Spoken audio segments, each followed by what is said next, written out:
Parte geral. Título I. Da aplicação da lei penal. Anterioridade da lei.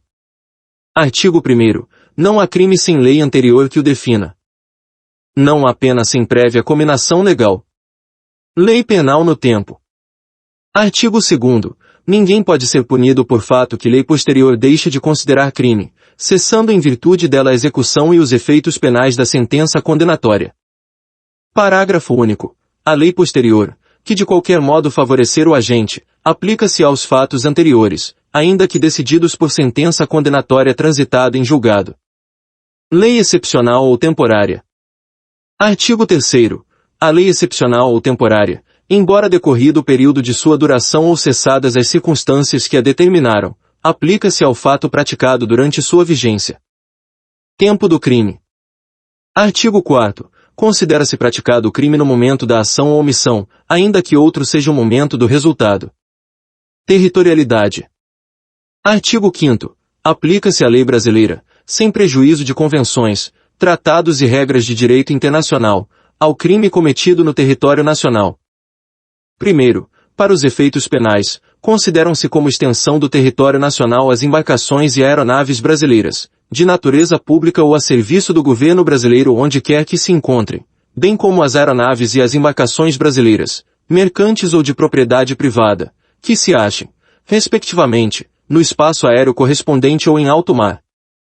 Segundo, é também aplicável a lei brasileira aos crimes praticados a bordo de aeronaves ou embarcações estrangeiras de propriedade privada, achando-se aquelas em pouso no território nacional ou em voo no espaço aéreo correspondente, e estas em porto ou mar territorial do Brasil. Lugar do crime.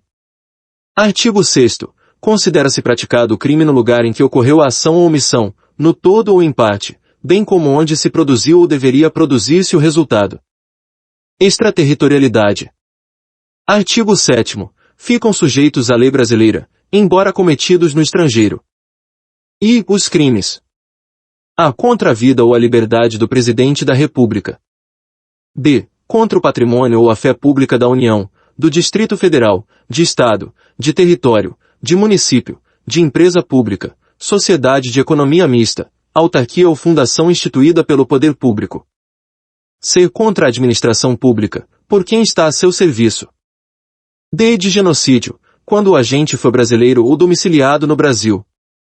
Segunda, os crimes. A. Que, por tratado ou convenção, o Brasil se obrigou a reprimir. B. Praticados por brasileiro.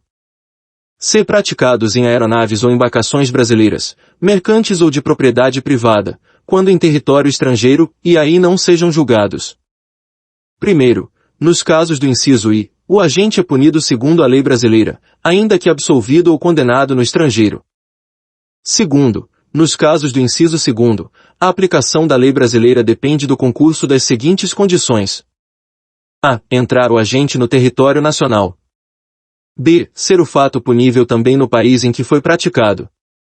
C. Está o crime incluído entre aqueles pelos quais a lei brasileira autoriza a extradição. D. Não ter sido o agente absolvido no estrangeiro ou não ter aí cumprido a pena. E não ter sido o agente perdoado no estrangeiro, por outro motivo, não estar extinta a punibilidade, segundo a lei mais favorável. Terceiro, a lei brasileira aplica-se também ao crime cometido por estrangeiro contra brasileiro fora do Brasil, se, reunidas as condições previstas no parágrafo anterior. A. Não foi pedida ou foi negada a extradição. B. Houve requisição do Ministro da Justiça. Pena cumprida no estrangeiro. Artigo 8º. A pena cumprida no estrangeiro atenua a pena imposta no Brasil pelo mesmo crime, quando diversas, ou nela é computada, quando idênticas. Eficácia de sentença estrangeira. Artigo 9º. A sentença estrangeira, quando a aplicação da lei brasileira produz na espécie as mesmas consequências, pode ser homologada no Brasil para e obrigar o condenado à reparação do dano, a restituições e a outros efeitos civis. Segunda, sujeitá-lo à medida de segurança. Parágrafo único. A homologação depende. A. Para os efeitos previstos no inciso I, de pedido da parte interessada. B. Para os outros efeitos, da existência de tratado de extradição com o país de cuja autoridade judiciária emanou a sentença, ou, na falta de tratado, de requisição do Ministro da Justiça. Contagem de prazo. Artigo 10. O dia do começo inclui-se no cômputo do prazo. Contam-se os dias, os meses e os anos pelo calendário comum. Frações não computáveis da pena. Artigo 11. Desprezam-se, nas penas privativas de liberdade e nas restritivas de direitos, as frações de dia, e, na pena de multa, as frações de cruzeiro. Legislação especial. Artigo 12. As regras gerais deste Código aplicam-se aos fatos incriminados por lei especial, se esta não dispuser de modo diverso. Título 2. Do crime. Relação de causalidade. Artigo 13. O resultado, de que depende a existência do crime, somente é imputável a quem lhe deu causa. Considera-se causa a ação ou omissão sem a qual o resultado não teria ocorrido. Superveniência de causa independente. Primeiro, a superveniência de causa relativamente independente exclui a imputação quando, por si só, produziu o resultado. Os fatos anteriores, entretanto, imputam-se a quem os praticou. Relevância da omissão. Segundo, a omissão é penalmente relevante quando o omitente devia e podia agir para evitar o resultado. O dever de agir incumbe a quem a tenha por lei obrigação de cuidado, proteção ou vigilância. B. De outra forma, assumiu a responsabilidade de impedir o resultado. C. Com seu comportamento anterior, criou o risco da ocorrência do resultado. Artigo 14. Disse o crime. Crime consumado. E, consumado, quando nele se reúnem todos os elementos de sua definição legal. Tentativa. Segunda, tentado, quando, iniciada a execução, não se consuma por circunstâncias alheias à vontade do agente. Pena de tentativa. Parágrafo único. Salvo disposição em contrário, pune-se a tentativa com a pena correspondente ao crime consumado, diminuída de 1 a 2/3. Desistência voluntária e arrependimento eficaz. Artigo 15. O agente que, voluntariamente, desiste de prosseguir na execução ou impede que o resultado se produza, só responde pelos atos já praticados. Arrependimento posterior. Artigo 16. Nos crimes cometidos sem violência ou grave ameaça à pessoa, reparado o dano ou restituída a coisa, até o recebimento da denúncia ou da queixa, por ato voluntário do agente, a pena será reduzida de 1 a 2/3. Crime impossível. Artigo 17. Não se pune a tentativa quando, por ineficácia absoluta do meio ou por absoluta impropriedade do objeto, é impossível consumar-se o crime. Artigo 18. Disse o crime. Crime doloso. E doloso, quando o agente quis o resultado ou assumiu o risco de produzi-lo. Crime culposo. Segunda, culposo, quando o agente deu causa ao resultado por imprudência, negligência ou imperícia. Parágrafo único. Salvo os casos expressos em lei, ninguém pode ser punido por fato previsto como crime, senão quando pratica dolosamente. Agravação pelo resultado. Artigo 19. Pelo resultado que agrava especialmente a pena, só responde o agente que o houver causado ao menos culposamente. Erro sobre elementos do tipo. Artigo 20. O erro sobre elemento constitutivo do tipo legal de crime exclui o dolo, mas permite a punição por crime culposo, se previsto em lei. Discriminantes putativas. Primeiro, é isento de pena quem, por erro plenamente justificado pelas circunstâncias, supõe situação de fato que, se existisse, tornaria a ação legítima. Não há isenção de pena quando o erro deriva de culpa e o fato é punível como crime culposo. Erro determinado por terceiro. Segundo, responde pelo crime o terceiro que determina o erro. Erro sobre a pessoa. Terceiro, o erro quanto à pessoa contra a qual o crime é praticado não isenta de pena. Não se consideram, neste caso, as condições ou qualidades da vítima, senão as da pessoa contra quem o agente queria praticar o crime. Erro sobre a ilicitude do fato. Artigo 21.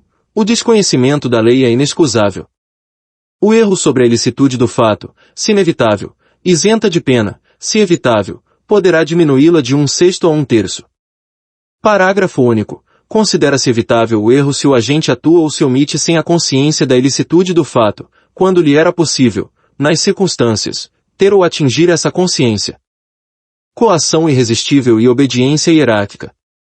Artigo 22. Se o fato é cometido sob coação irresistível ou em estrita obediência à ordem, não manifestamente legal, de superior hierárquico, só é punível o autor da coação ou da ordem. Exclusão de licitude. Artigo 23. Não há crime quando o agente pratica o fato. E, em estado de necessidade. Segunda, em legítima defesa. Terceira, em estrito cumprimento de dever legal ou no exercício regular de direito. Excesso punível. Parágrafo único. O agente, em qualquer das hipóteses deste artigo, responderá pelo excesso doloso ou culposo. Estado de necessidade.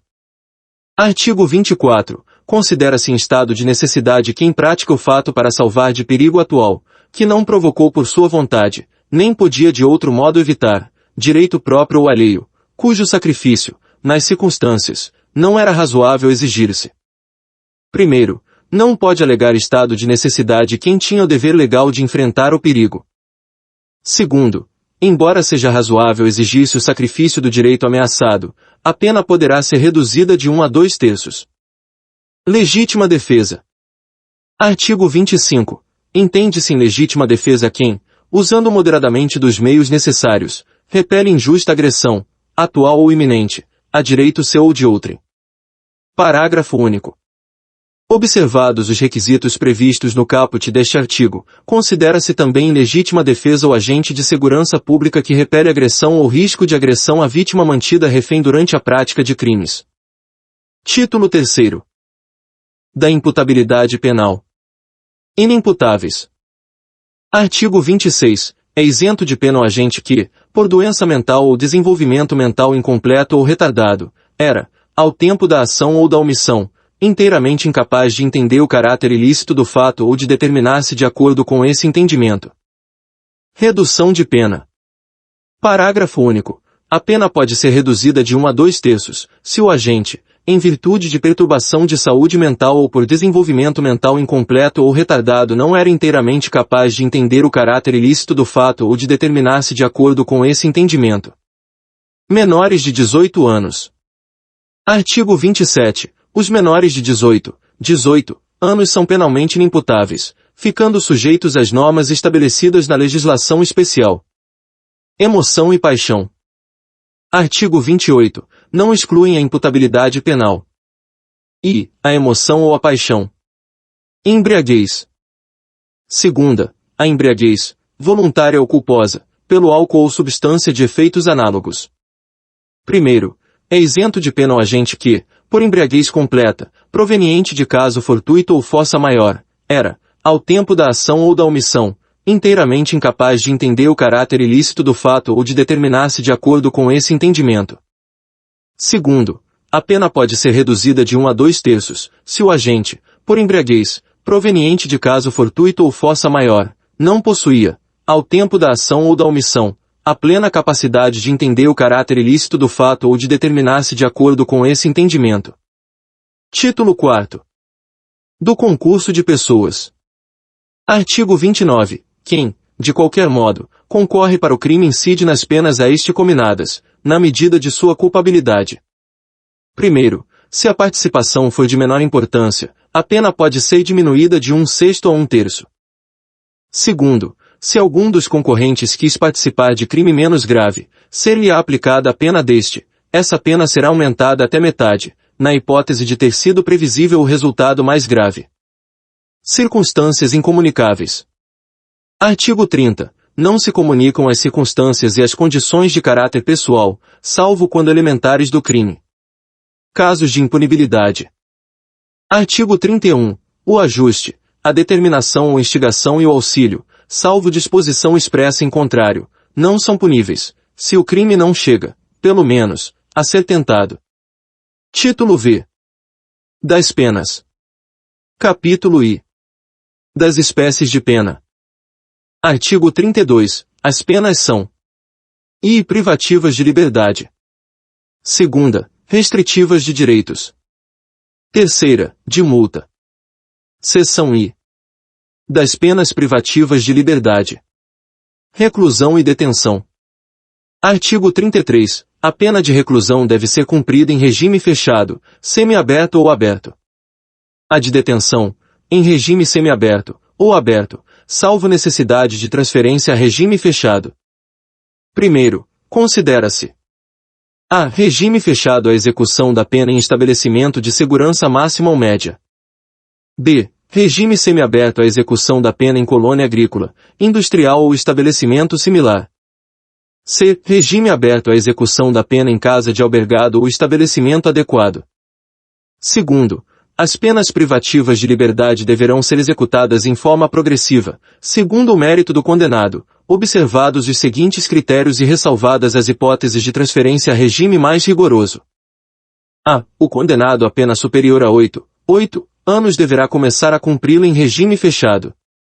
B. O condenado não reincidente, cuja pena seja superior a 4 anos e não exceda 8, poderá, desde o princípio, cumpri-lo em regime semiaberto. C. O condenado não reincidente, cuja pena seja igual ou inferior a 4 anos, poderá, desde o início, cumpri-lo em regime aberto. Terceiro, a determinação do regime inicial de cumprimento da pena far-se-á com observância dos critérios previstos no artigo 59 deste Código. Quarto, o condenado por crime contra a administração pública terá a progressão de regime do cumprimento da pena condicionada à reparação do dano que causou, ou à devolução do produto do ilícito praticado, com os acréscimos legais. Regras do regime fechado. Artigo 34. O condenado será submetido, no início do cumprimento da pena, a exame criminológico de classificação para individualização da execução. Primeiro, o condenado fica sujeito a trabalho no período diurno e a isolamento durante o repouso noturno. Segundo, o trabalho será incomum dentro do estabelecimento, na conformidade das aptidões ou ocupações anteriores do condenado, desde que compatíveis com a execução da pena. Terceiro, o trabalho externo é admissível, no regime fechado, em serviços ou obras públicas. Regras do regime semiaberto.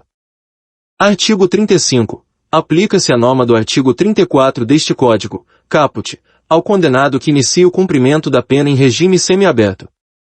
Primeiro, o condenado fica sujeito a trabalho incomum durante o período diurno, em colônia agrícola, industrial ou estabelecimento similar.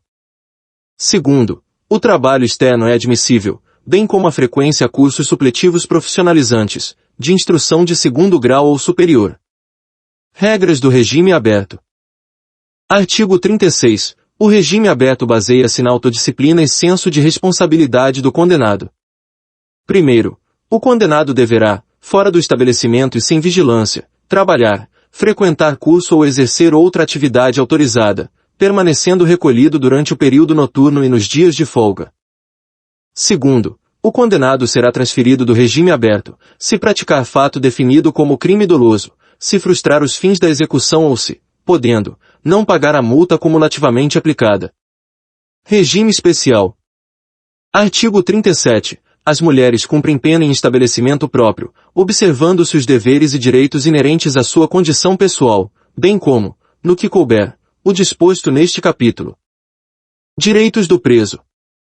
Artigo 38. O preso conserva todos os direitos não atingidos pela perda da liberdade, impondo-se a todas as autoridades o respeito à sua integridade física e moral.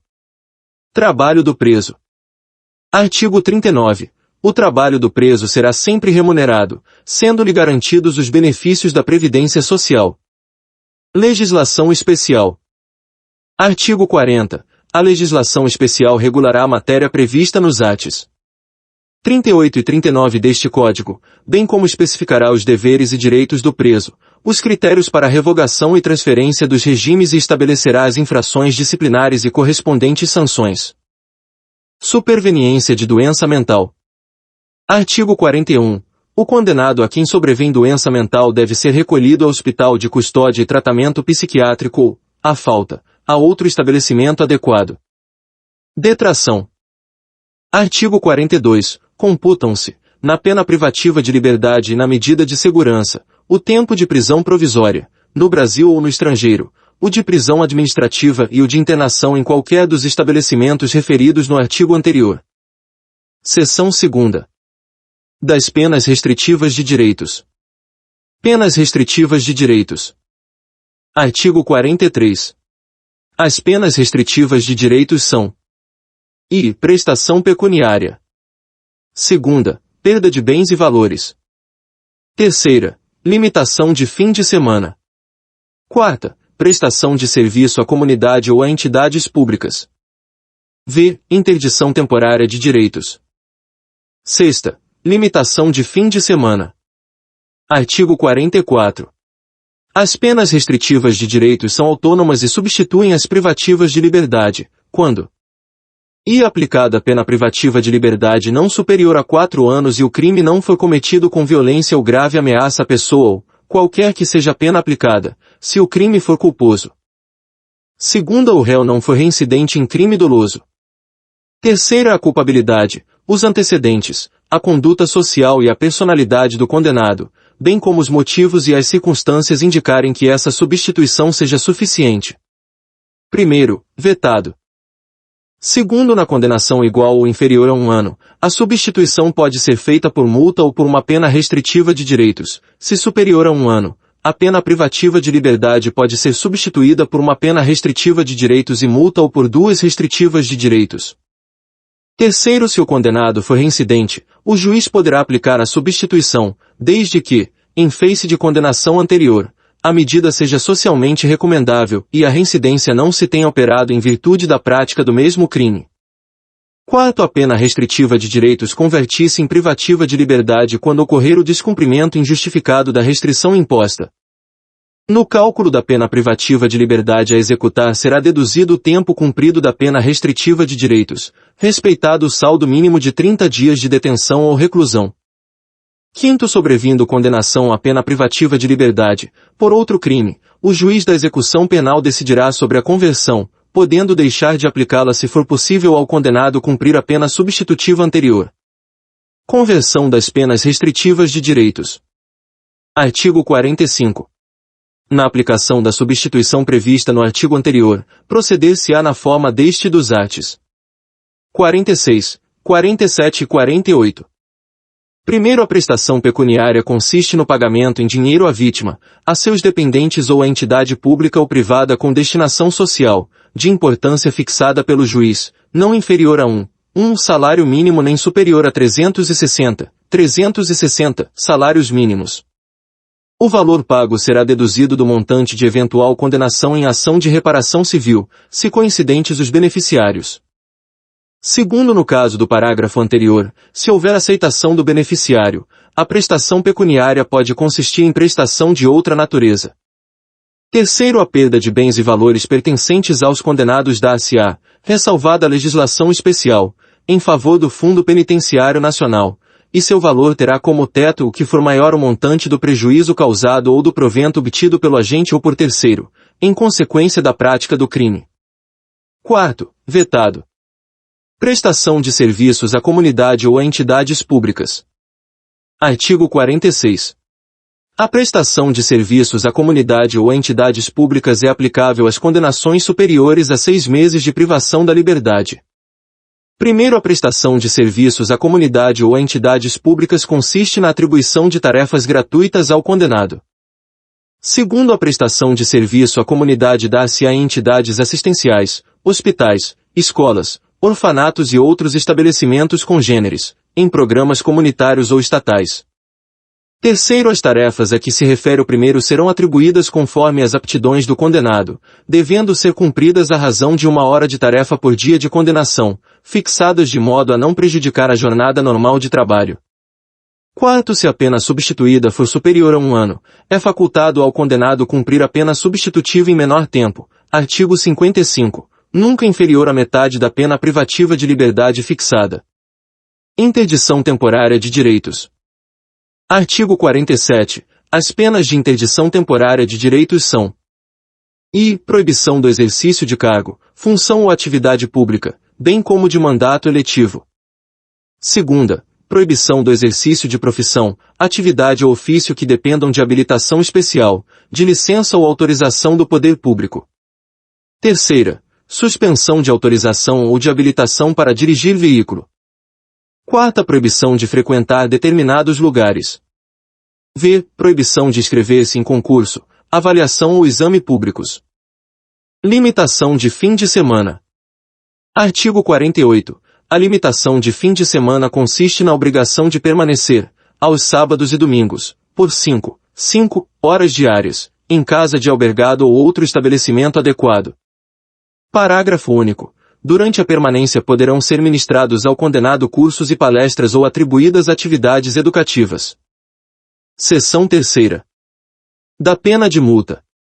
Multa. Artigo 49. A pena de multa consiste no pagamento ao fundo penitenciário da quantia fixada na sentença e calculada em dias multa. Será, no mínimo, de 10 e, no máximo, de 360 dias multa. Primeiro, o valor do dia multa será fixado pelo juiz não podendo ser inferior a 1/30 do maior salário mínimo mensal vigente ao tempo do fato, nem superior a 5 vezes esse salário. Segundo, o valor da multa será atualizado, quando da execução, pelos índices de correção monetária. Pagamento da multa. Artigo 50. A multa deve ser paga dentro de 10 dias depois de transitado em julgado a sentença. A requerimento do condenado e conforme as circunstâncias, o juiz pode permitir que o pagamento se realize em parcelas mensais. Primeiro, a cobrança da multa pode efetuar-se mediante desconto no vencimento ou salário do condenado quando a. Aplicada isoladamente. b. Aplicada cumulativamente com pena restritiva de direitos. c. Concedida a suspensão condicional da pena. Segundo, o desconto não deve incidir sobre os recursos indispensáveis ao sustento do condenado e de sua família. Conversão da multa e revogação. Artigo 51. Transitada em julgado a sentença condenatória, a multa será executada perante o juiz da execução penal e será considerada dívida de valor, aplicáveis às normas relativas à dívida ativa da Fazenda Pública, inclusive no que concerne às causas interruptivas e suspensivas da prescrição. Primeiro, revogado pela Lei nº 9.268, de 1.4.1996. Segundo, revogado pela Lei nº 9.268, de 1.4.1996. Suspensão da execução da multa. Artigo 52. É suspensa a execução da pena de multa, se sobrevém ao condenado doença mental. Capítulo 2. Da cominação das penas. Penas privativas de liberdade. Artigo 53. As penas privativas de liberdade têm seus limites estabelecidos na sanção correspondente a cada tipo legal de crime. Penas restritivas de direitos. Artigo 54. As penas restritivas de direitos são aplicáveis, independentemente de cominação na parte especial, em substituição à pena privativa de liberdade, fixada em quantidade inferior a um ano, ou nos crimes culposos. Artigo 55. As penas restritivas de direitos referidas nos incisos 3ª, 4ª, v e 6ª do artigo 43 terão a mesma duração da pena privativa de liberdade substituída, ressalvado o disposto no 4º do artigo 46. Artigo 56. As penas de interdição, previstas nos incisos I e 2ª do artigo 47 deste Código, aplicam-se para todo crime cometido no exercício de profissão, atividade, ofício, cargo ou função, sempre que houver violação dos deveres que lhes são inerentes. Artigo 57. A pena de interdição, prevista no inciso 3º do artigo 47 deste Código, aplica-se aos crimes culposos de trânsito. Pena de multa. Artigo 58. A multa, prevista em cada tipo legal de crime, tem os limites fixados no artigo 49 e seus parágrafos deste Código. Parágrafo único. A multa prevista no parágrafo único do artigo 44 e no 2º do artigo 60 deste Código aplica-se independentemente de cominação na parte especial.